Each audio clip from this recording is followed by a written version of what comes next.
Last night was the official world premiere of Black Panther: Wakanda Forever.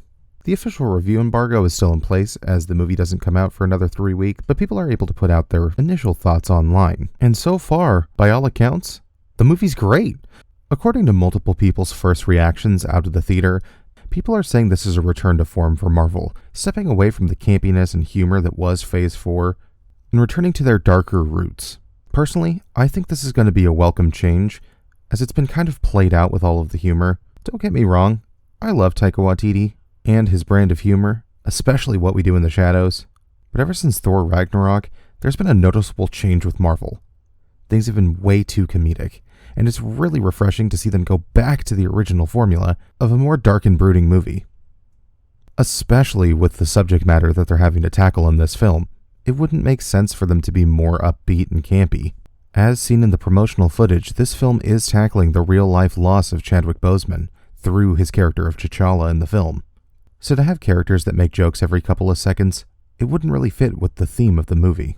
Now, there have also been some reports that they have removed the post-credit scene that had been rumored for the film. And obviously, since the review embargo is still in place, nobody can really comment on that fact. However, if this is true, and this is possible spoilers, but then again I guess it's not if it was removed, it had been rumored that Dr. Doom would have been showing up in a post-credits scene, and that he would have been revealed to have been putting these two nations against each other, the nations being Talokan and Wakanda. If this post-credit scene has been removed, I can only imagine that it would have been because they wanted to wait until they cast the rest of the Fantastic Four and truly cast Dr. Doom to put them in there. Maybe what they had before would have been something like the post-credit scene of Avengers 1, where they showed Thanos but didn't hear his voice, and were able to recast him in the future. I suppose we'll see in November when the film officially releases. I for one would have been very happy to see Dr. Doom in a post-credit scene of this film, considering all of the characters involved, Black Panther, Namor, and Dr. Doom, have very strong ties to each other. And thematically, it would have made sense to tie them all in together. Well, fingers crossed these reports aren't accurate. I for one really loved the first film, and I have pretty high expectations for this sequel. It'll be very strange not seeing Chadwick Boseman in the role of Black Panther, but there's really nothing else they could have done besides recasting, which they have been very clear that they thought that was the wrong move.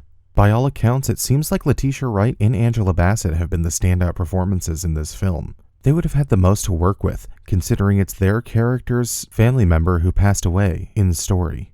So I'm not surprised that they were able to turn in incredible performances. Not only were they losing a family member in the film, they lost a real-life friend. I am really looking forward to this film, and all of these reviews are just getting me more excited to see it. Are you going to be seeing this film opening day?